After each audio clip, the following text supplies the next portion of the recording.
大家好，我是各家佛教中心的释迦金讲法师，是尊贵的占得古仁波切的弟子。今天将跟大家分享的是，就是我们今天会暂停上师50颂的一个分享，暂停一次。今天主要跟大家分享我们为什么要跟从上师的，为什么需要遵从上师的指示，那以及遵从上师的指示能够带给我们怎么样的一个好处。那我们先看看这个，就是在这里跟大家列举的这10个，我本身就是属于我本身的一个总结。那为什么跟从上师的指示呢？首先第一个，因为上师是一切成就的根本。那我们之前说过，就是说上师他是佛的化身，他是三世诸佛，就是过去、现在、未来诸佛的一个总集。那它是金刚持，也是佛为了度化众生而呈现而显现出来的一个凡夫相。那如果我们把上师视为佛陀，我们就能够得到佛的加持。而这样子的话呢，来自上师的指示，它其实就是佛的指示。学佛既然是为了成佛，那还有什么东西是比得上去跟从佛的指示来的更有效的一个成佛之道？那简单来就是说，如果说我们既然是学佛的，那学佛的目的就是为了成佛。那为了想要成佛的话，还有什么东西比得上去跟从佛的指示来的更有效的呢？那既然在这里。当然我们在这一个就是在末法时期，我们是没有办法直接没有这样子的一种机缘，也没有这样子的一种功德能够直接看到佛。所以在这样子的情况底下呢，那上师作为一个佛的一个化现，他给予我们的指示，就等于是来自佛的一个指示。那跟从上师的指示去做事情呢，那就能够让我们有就能够让我们在修行上是有成就的。所以修行上的成就完全就是修行上有多有成就呢？一切都仰赖于我们是否能完全跟从上师。那第二点呢是上师是正悟之道的指引。那这个东西怎么说呢？就是正悟之道，这个我们就走回像刚才所说的，我们寻找上师是为了学佛，而在整个佛法的道路上，我们就像一个刚到一个陌生地方的人，就是什么都不熟悉。而上师是走过这条路的人，他熟悉这个道路的人。那我们既然来到一个陌生的地方，我们一定会去找寻一个熟悉当地的人引路。所以在这种情况下呢，熟悉这一个成佛之道的这个上师呢，有他的带领呢，我们才不会迷路。那不迷路的好处就是少走很多冤枉路。那大家如果说都有读过就是菩提道次第的话，我们也都知道，人生是十分难得的。那其实可能就很多人是经过了，就是很多事，其实都没有办法得到这样子的一个宝贵的人生，而且宝贵的人生是非常短暂的。可能如果这一世我们累积的是比较，就是很多情况下我们累积的不知不觉累积的很多都是一些恶业，那恶业会让我们走向三恶去。那我们下一次可能就已经没有办法再得到这个宝贵的人生，那搞不好可能下一次是动物啦，可能下一次可能就成为恶鬼了，或者到地狱的话呢，那可能要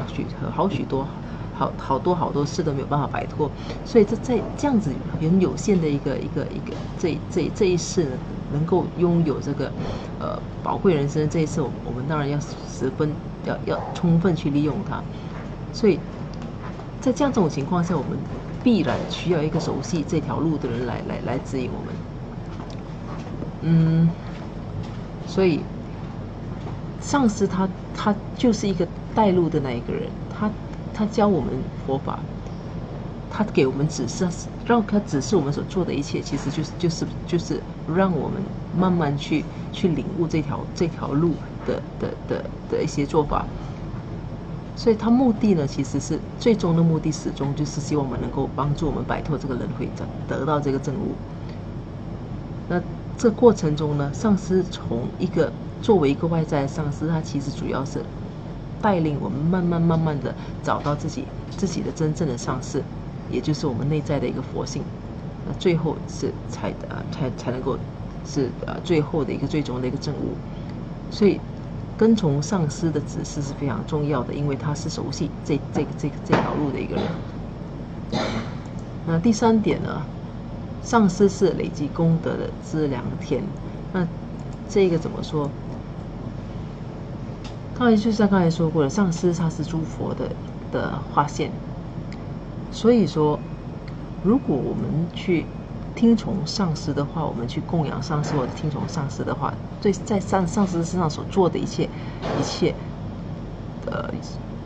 就不管好的或者是坏的，其实我们等于就是在佛身上做出了相应的一个行为。所以如果说我们跟从上师的一个指示，那就等于是跟从佛的一个指示。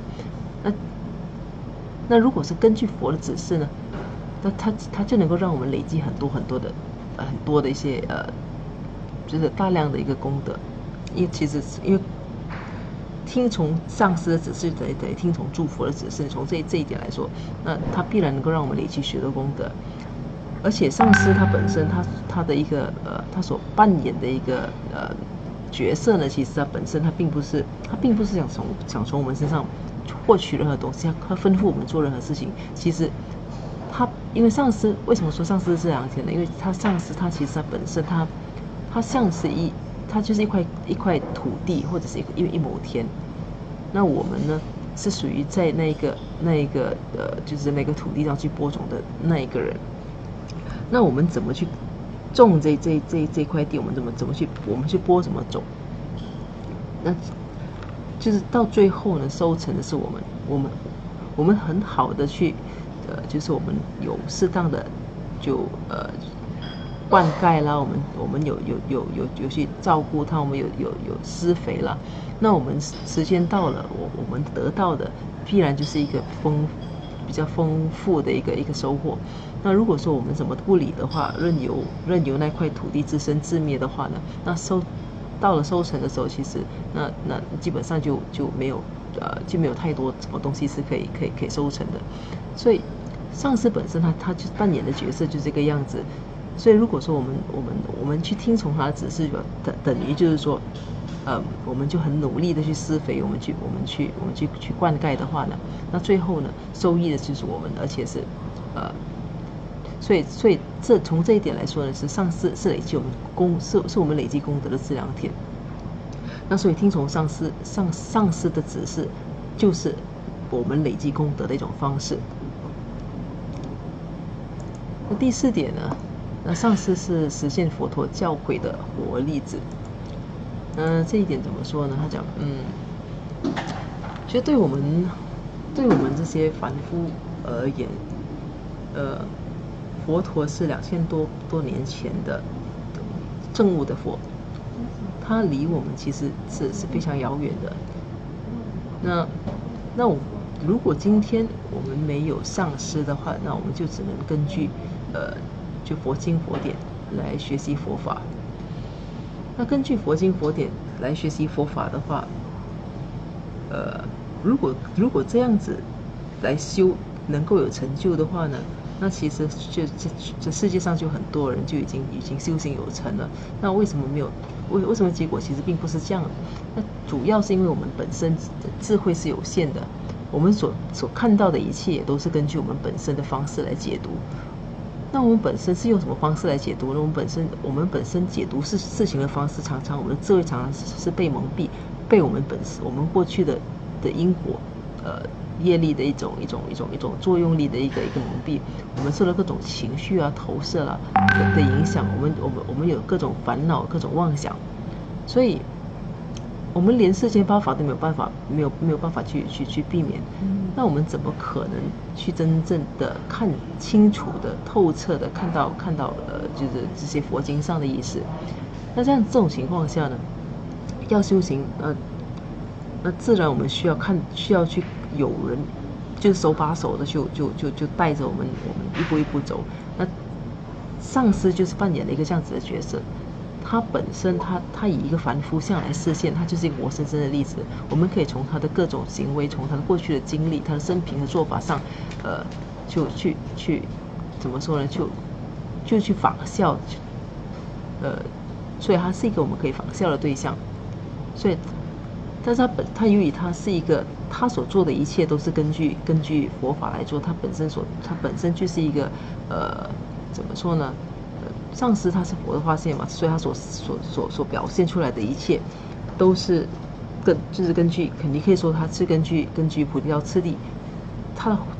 就是一个活生生的一个菩提道次第。那以一种现代的方式来呈现，所以这是一个我们比较能够看得懂，也是比较能够明白的方式。所以他叫我们所做的任何事情呢，就是根据我们目前的一个情况，就是适应我们现在的情况来吩咐的。那既然是这样子，那我们就跟从他的话，那我们就在走在一个怎么讲，是一个对的一个路上，那就比较容易有成就。那第5点呢？那我为什么要听从上师的指示呢？第5点是因为上师是比我们父母是更加慈悲的。那这个东西怎么解释呢？那其实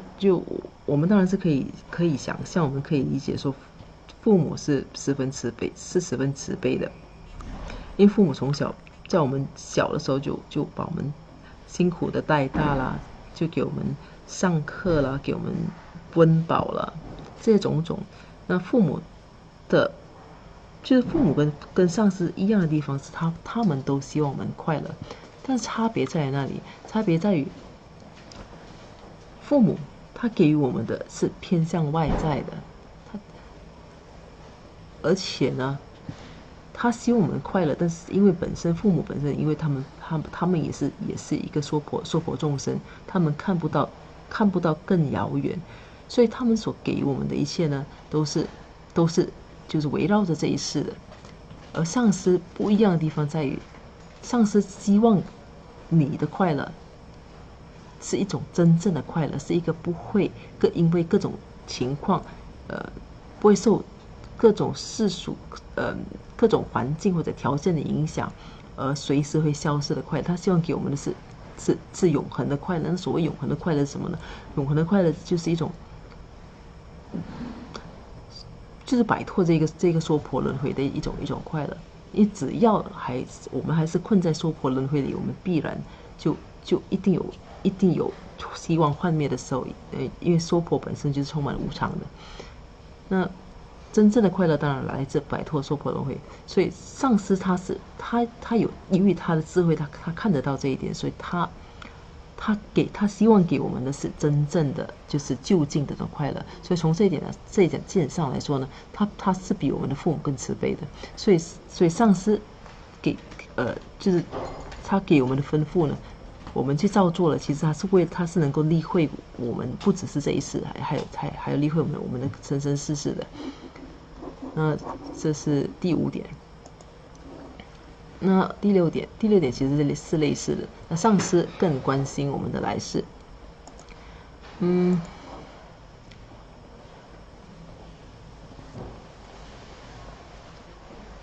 那佛法跟世间法最大的一些不同，我们刚才说过，是因为世间法它在乎的是这一世，而佛法在乎的是解脱轮回。所以上师他其实并不会去理会我们这一世怎么样。那甚至有些时候，如果上师他知道，如果说为了我们下一世还能够得到一个好的一个投生的话呢，他甚至有些时候会在这一世他可能会给我们经历，或者是制造各种各样的一种就是我们视为是苦差的，给我们一些相当艰巨的一些作业，看起来似乎是让我们受苦的，但是实际上呢，却是怎么说？却是为了，却是能够确保，希望能够让我们下一世还能够再投生为人，能够继续修行的。那举个例子，就比如说。很早就是大部分的上师，他其实并不会说特别要求自己的弟子在这一世是大富大贵的。那以我们本身的角度来说，如果是这一辈子这一辈子是大富大贵的话呢，那我们衣食无忧啊，我们可以享受啊，那看起来是很快乐的。但是反观上师，在上师的指导下，有时候上师甚至会教有一些可能贪念太重的人。对钱太看不开的人，那他上司可能会叫这样子的一个人，就把身上所有的钱都捐出去。那这是一个比较怎么说呢？比较特殊的一种例子。他把身上的钱全部捐出去了，或者是上司会叫这个人舍弃他的一些就是能够让他带来很多收入的一个工作了，就开始投入佛法修行之类的。那看起来好像是有点无法理解，那对这事来讲似乎没有半点好处。但重点呢，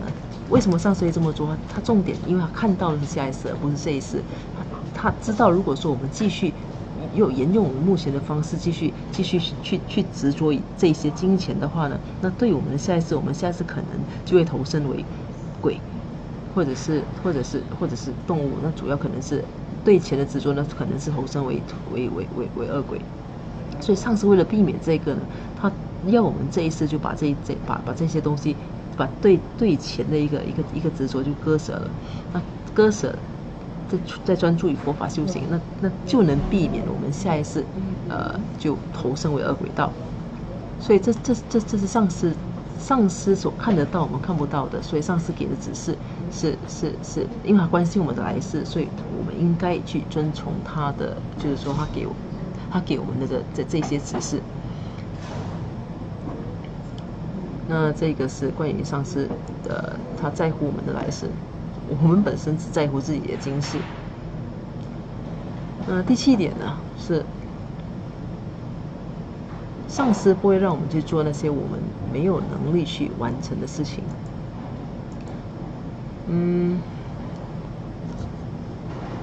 在就是有跟一些弟子，如果说跟随上师好一些呢，就会发现上师就开始慢慢从一些很简单的一些工作，就逐渐的就会给弟子越来越多的挑战，越来越多的工作。那有些呢，甚至是完全超出自己本身的领域的，或者自己熟悉的专业的。那很多人可能就觉得这是怎么说？这是上师在惩罚自己了，或者是上师在刁难自己了。那事实上，上师所给我们做的一切呢，他必然是看到我们的能力，所能及的。所以他绝对不会要我们去做那些我们能力所做不到的，因为他让我们去做我们能力做不到的事情，对他本身也是，就对我们是没有半点好处，对他当然是更加没有什么好处。所以很多时候弟子会把上师的这样子的一种做法认为是一种惩罚，或者是一些甚至有些人觉得上师是变态。但其实上师主要目的是要我们走出我们自己本身很依赖的或者很熟悉的一个舒适地带。那目的是什么？那目的其实当然就是为了希望我们能够不断的去提升自己。那因为只有走出自己的舒适地带呢，就是说我们才有可能累积更多的功德。那如果每天只是做些让自己舒服的事情，那就表示说我们所做的一切都围绕着自己，为了让自己舒服。那这样子怎么可能会累积更多功德呢？所以你每一天如果都在跨越自己的话，每天都在挑战自己，让自己做一些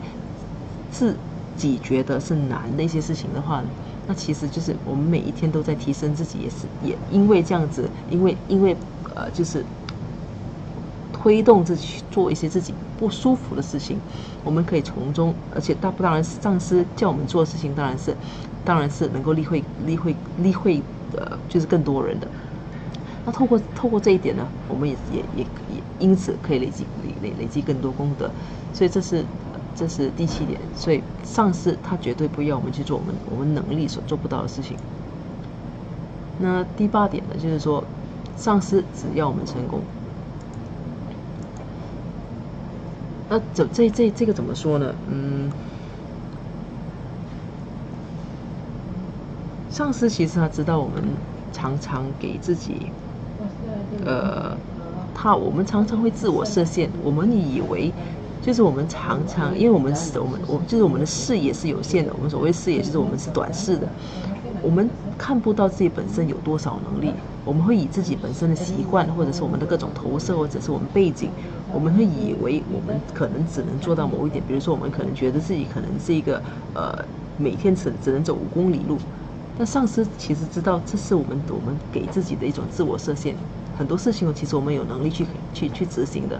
却因为自己不相信而不去做，那其实就很多时候就白白浪费了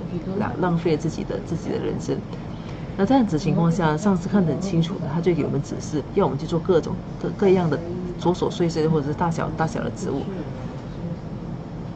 他最初听起来可能是不可能，因为我们从来没有做过。但是如果说我们能够愿意完全相信他去执行的话呢，事情往往就会很自然的就会逐渐的就水到渠成。那如果我们对上司的信心越大的话呢，我们的整个执行的过程中就会越来越顺利。所以重点呢是一定要完全的就是要相信上司，因为上司他能看到我们所看不到的，而且他所有他要我们做人事情的目的呢，其实是要让我们不断的跨越超出就是自我的一种设限，能够完全去发挥自己本身的潜力。那因为如果说我们相信众生都有佛性的话，那佛性是什么？那佛是什么？佛是一个没有界限的一种境界。那如果说我们一直觉得自己本身是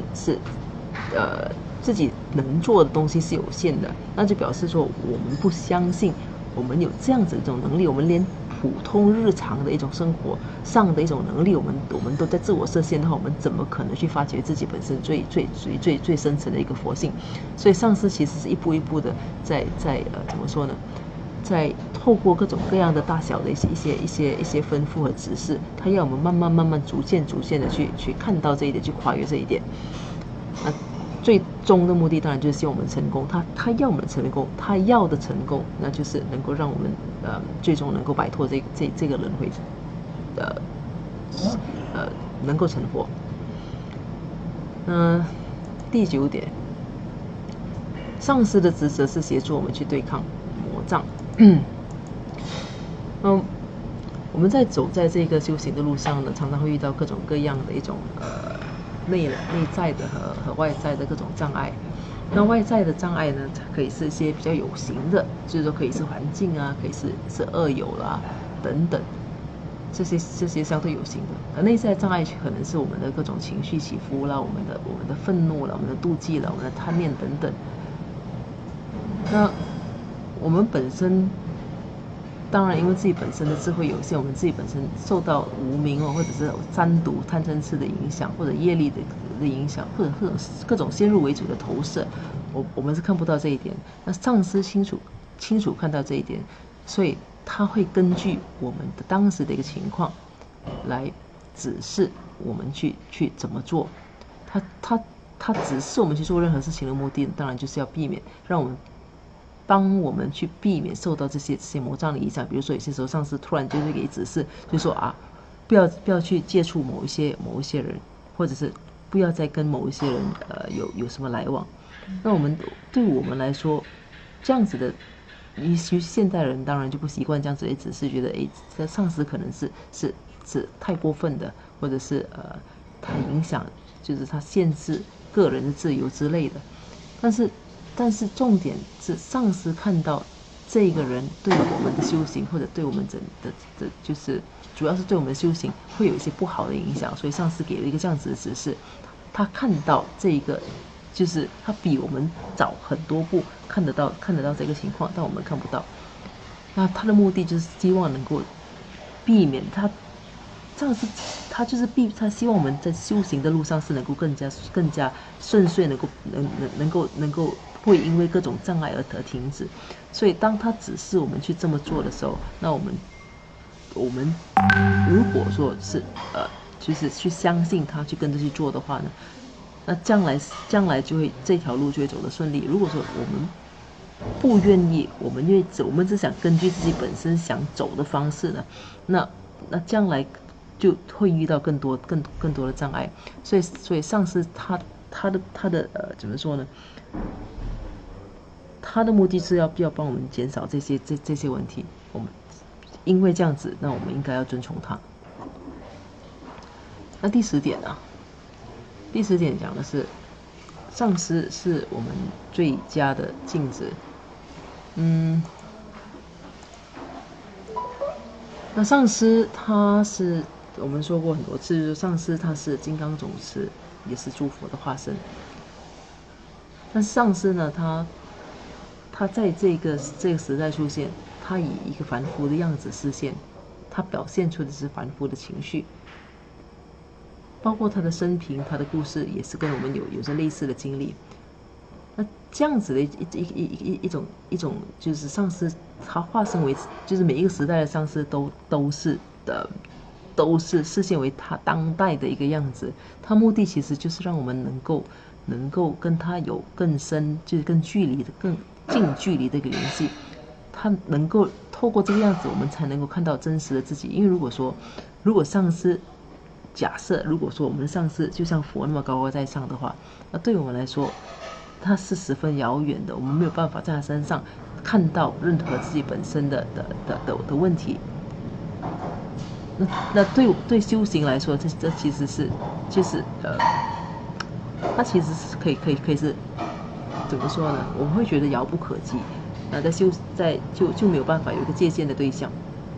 所以上师他展现的其实是让我们看到一种跟我们很类似的、很真实的一个样子。那同样的，如果说在这样的情况下，如果我们我们从上师身上我们看到的上师的错的话，那其实就表示说，我们本身必然也有同样的一个问题。我们才会看到上师身上有这样子的错。上师其实有些时候常常会刻意表现出一些凡夫的一种情绪，比如说表现的比如说比较爱发脾气啦，或者是怎么说呢？可能是比较在一些小细节上就抓得很紧之类的啦。那如果说我们本身没有这方面的问题的话，如果说我们本身不是一个脾气比较臭的人啊，爱发脾气的人，那我们不会看到上司有这个样子。那比如说我们有些人可能去看到上司是一个贪钱的人，那如果本身我们不在乎金钱的话，我们本身不贪钱的话，我们一般也看不到别人身上有这样子的问题。所以我们在上司身上看到的，我们对他的一种印象怎么样，我们对他的感觉怎么样，其实就是我们自己本身是我们本身的一种反射，我们本身的一个就是我们本身的态度在反映在上司身上，我们就等于是个镜子这样子，让我们看到自己本身的缺点。那因为如果说，其实很多人有这样子的经验，跟不同的弟子聊天的话，你会发现其实每一个弟子眼中的上师都是不一样的。有些人眼中上师是很慈悲的，那有些人眼中上师是愤怒的，有些人眼中上师是温和的，有些人眼中的上师是就是很斤斤计较的，有些人眼中的上师是各种各样的。那为什么会这个样子？如果上师真的是，比如说是一个爱发怒的人的话，那照理说是每一个人所看到的上司都一样。那为什么偏偏只有你看到的上司是充满愤怒的？另一个人眼中看到的可能跟你完全相反，他看到的上司是一个非常温和的一个人。那这一点呢，从这一点我们可以知道，就是问题肯定不在上司身上，而是我们自己本身的问题。我们在上司身上看到的，其实就是我们自己本身的一些缺点。那在上司身上，上司把我们的问题就是示现给我们看，所以常常去观察上司呢，其实我们就可以看到自己本身的问题。所以上司他其实是我们最好的一个镜子。所以从这一点，我们就是说，也因为这样子，上司叫我们所做的任何东西呢，我们都应该去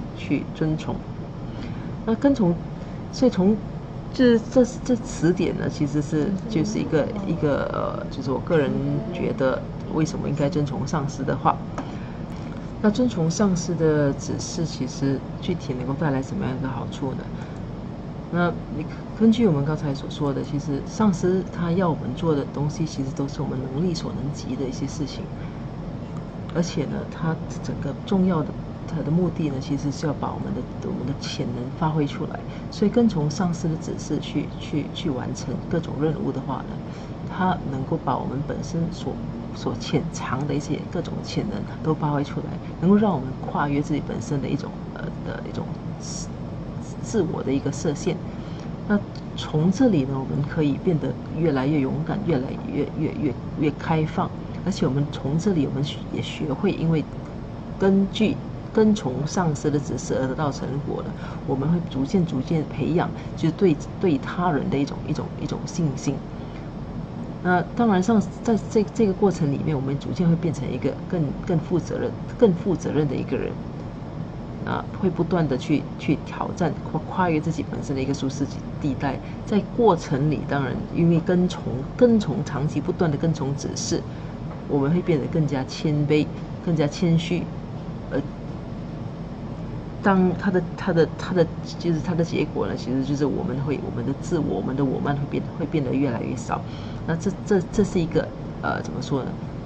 其实这是最关键的，因为自我就是或者是我慢，它其实是一个是学佛路上的一个很大的一个障碍。如果能够把这个我放下了，那在学佛路上就会变得更顺遂。那这是就是能够遵从上司的一个指示的好处。这个分享就可能就是很个人的一个分享，当然大家可能会有自己本身的一个想法，那欢迎大家都或者是可以在这里提出来，或者是或者是有些不认同的地方，我们可以拿出来一起讨论。那这次的分享呢就到这里结束。在结束之前，我们就跟以往一样做一个回向。